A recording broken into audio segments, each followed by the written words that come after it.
अब ये सुने, हमारे मुल्क की जो पॉलिसी है, फॉरेन पॉलिसी, उसको मड़ोड़ने की कोशिश बाहर से की जा रही है। तो क्या हुआ अगर इमरान खान वजीर आजम नहीं रहेगा, कोई और आएगा, कोई और आएगा, तो वो भी इसी तरह से होगा जिस तरह से इमरान खान है। साहब, आपको ये किसी जीते हुए कप्तान की तकरीर लग रही थी या शिकस्त खोरदा कैप्टन की?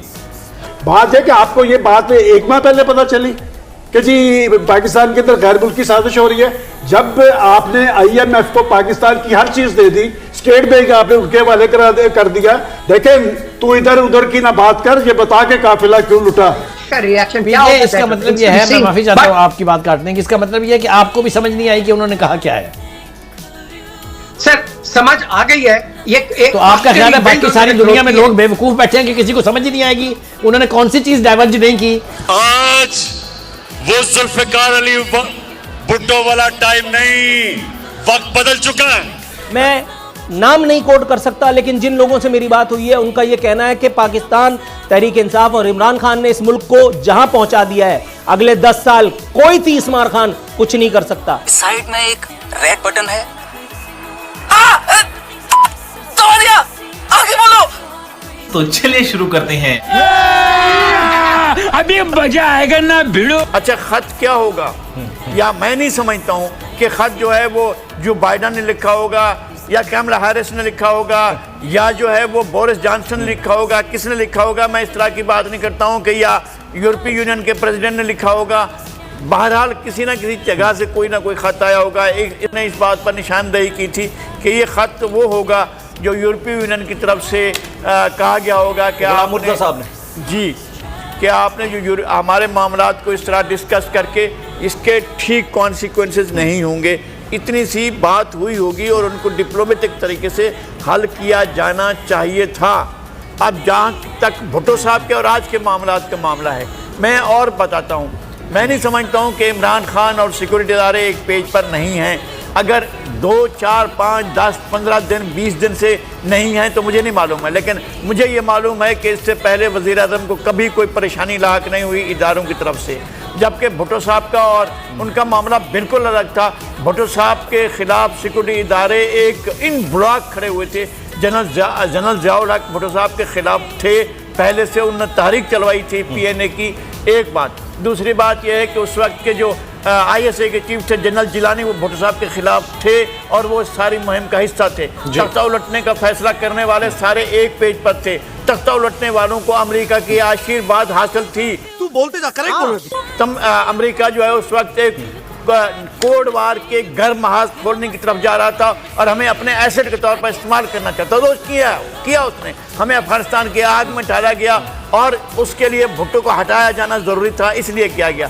अब जनाब इमरान खान साहब ये बताएं कि जब ऑपरेशन ज़र्ब-ए-अज़ब और ऑपरेशन रद्दुल फसाद के बाद आपके मुल्क के अंदर दहशत गर्दी को एलिमिनेट किया जा चुका है, जब आपकी फ़ौज आपके साथ एक पेज पर रही है और उसके बाद अगर आप फिर भी जान का खतरा या इस तरह की चीज़ महसूस कर रहे हैं तो फिर अपने सिक्योरिटी इदारों की अहलियत को क्वेश्चन कर रहे हैं। ये इंतहाई खतरनाक बात हुई है। इस लेटर को यहाँ पेश नहीं किया जाए। आप सिक्योरिटी इदारों की अहलियत को चैलेंज कर रहे हैं। समी इब्राहिम साहब, आप तो सारा दिन इस सारी सूरत हाल पर एनालिसिस करते रहे हैं, इसके बाद भी कुछ बचा है?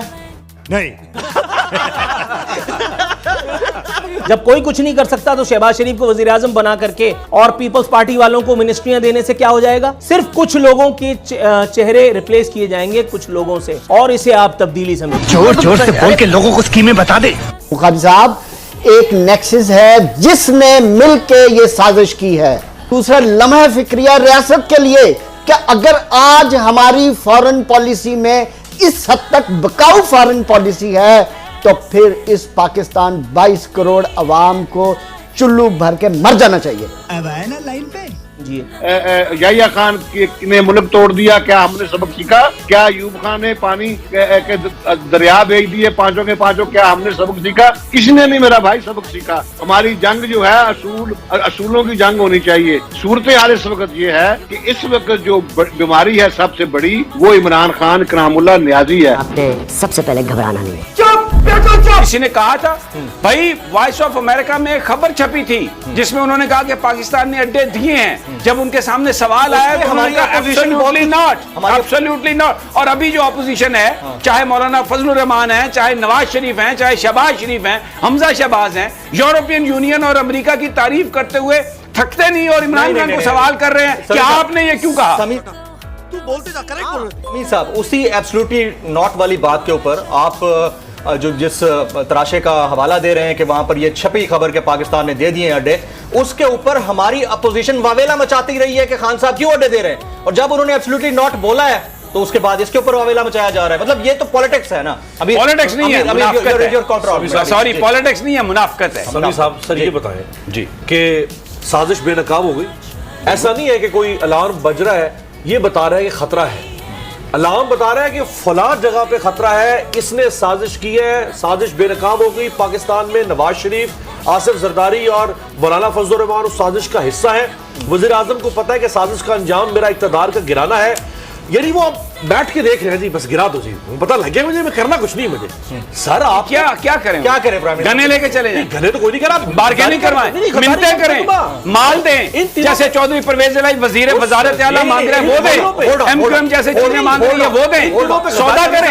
क्या बात कर रहे हैं? गद्दारी का मुकदमा कर देना। कैसे गद्दारी का मुकदमा? जब साजिश में पकड़े। अमीर एक सेकंड मुझे समी साहब मुझे ये बताइए कि क्या मुल्क का वजीर आजम ऑन ओथ जब वो सिटिंग प्राइम मिनिस्टर होता है, इस तरह की बात तो करके वो अपना पॉइंट स्कोर कर सकते हैं, लेकिन इतनी बड़ी सीरियस इंफॉर्मेशन को पब्लिक कर सकता है ना? करे वजीर आजम, जब वजीर आजम अगर अभी उन्होंने ये कहा कि अभी मैंने आज ये बात की है, बैटल लाइंस मैंने ड्रॉन कर दी हैं, अब जैसे जैसे बात आगे बढ़ेगी हो सकता है। आज ये पब्लिक गैदरिंग थी, उन्होंने यहां पर बात नहीं की। जब वहां पर तहरीक अदम एतमाद पर वोट हो और वो फ्लोर ऑफ द हाउस हो तो वहां पर वो कोई बात भी कर सकते हैं। हो सकता है वहां पर वो सारा कच्चा छट्टा खोल दें।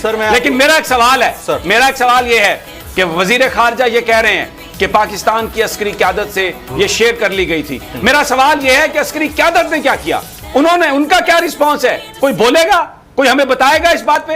इलेक्टेड प्राइम मिनिस्टर ने पूरे पाकिस्तान को यह बात आज कही है कि हमने अपने जो इदारे हैं उनके साथ यह बात शेयर की है।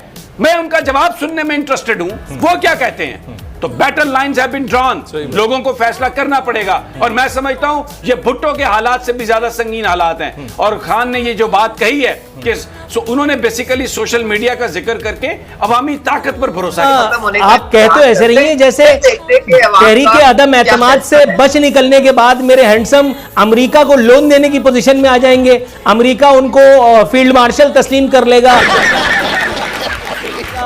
कनाडा तक उनकी हुकूमत की जो है वो पाए तख्त पहुंच जाएंगे। मतलब मैडम, बात करने से पहले थोड़ा सा सोचना चाहिए।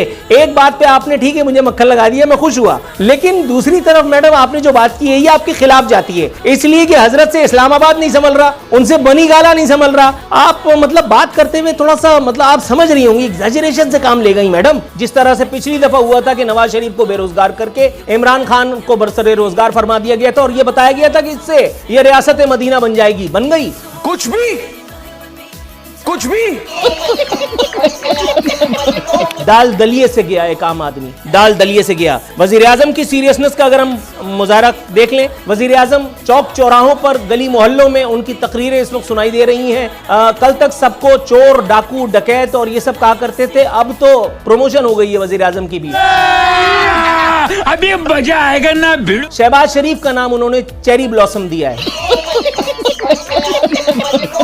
आज भी थोड़ी देर पहले जो उन्होंने खिताब फरमाया है, उन्होंने कहा कि अल्लाह का हुक्म आ चुका, लोग घरों से निकलें। अल्लाह के हुक्म आने के बाद जो लोग घरों से निकलें वो वहां जाकर के हैराने की जो वजीर आजम जो जुबान इस्तेमाल कर रहे हैं वो अल्लाह का हुक्म तो बहरहाल नहीं हो सकता। ये जो आखिरी फोटोग्राफ जो हुआ था उसमें नहीं आपके साथ टर्की था, नहीं ईरान था, और जो है एक और इस्लामी मुल्क मेरे ज़हन से निकल गया, वो नहीं था, इवन अफगानिस्तान नहीं था। जो पाकिस्तान के तमाम वसाइल और मसाइल जो है उनकी जो इस वक्त बुनियादी जड़ है वो इमरान खान है। लोग बड़े ओहदे के ऊपर बैठ के मसाइल को सुनते हैं, उसको हल करते हैं, ये उसमें इजाफा कर रहा है। देखा तुम भी मेरे नुन्नू की तरह कामयाब बनो। अरे हाँ, बात तो अगर लड़ाई इसकी किसी और के साथ है, अगर फर्ज किया जैसे आप फरमा रहे हैं, तो फिर इसको चाहिए था ना उसका हल निकालता। ये तो रोड के ऊपर रह के मुल्क में अनारकी फैलाना चाहता है। इसका मतलब ये हुआ कि जिस सीट के ऊपर ये बैठा हुआ है सबसे बड़ा मुजरिम ये है इस वक्त। और जोर से बोल के लोगों को स्कीमें बता दे। अच्छा, वैसे आपस की बात यह है सर कि जब नवाज शरीफ साहब को निकाला गया था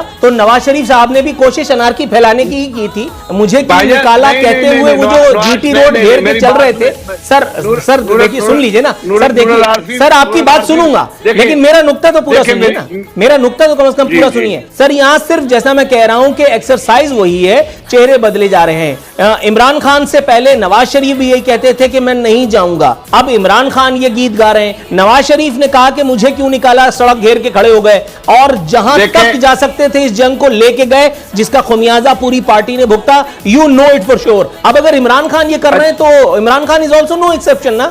देखें नवाज शरीफ के लिए गैर जमहूरी तरीका अपनाया गया, पनामा का शोर करके कामा निकाला गया जो कामा आइन और कानून के मुताबिक नहीं था। नवाज शरीफ उस वक्त पॉपुलरिटी में 70% था। इमरान खान जो है वो इस वक्त जो है वो 28% में है, उसका सर्वे के मुताबिक पॉपुलरिटी 28% है। इंतहाई नामकबूल हुकूमत है। मैं समझता हूँ गैर मकबूल, पाकिस्तान की तारीख की सबसे ज्यादा गैर मकबूल हुकूमत है और उसको हम आईनी तरीके से निकाल रहे हैं। कौमी असम्बली में गए हैं, उसके खिलाफ अदम एतमाद पेश किया और वहां से निकाल रहे हैं। नवाज शरीफ को आपने गलत निकाला था, इसलिए नवाज शरीफ जो था वो आपसे कहता था कि मुझे क्यों निकाला, क्योंकि आपने बेईमानी की थी। उसके बाद व्हाट्सएप के फैसले आपके सामने हैं। जो ठीक हो गया सर, थोड़ा सा तवक्कुफ कीजिए, मैं जरा दीगर मेहमानों से भी निमट लूं, थोड़ा सा वेट कीजिएगा। सेनेटर डॉक्टर करीम ख्वाजा साहब।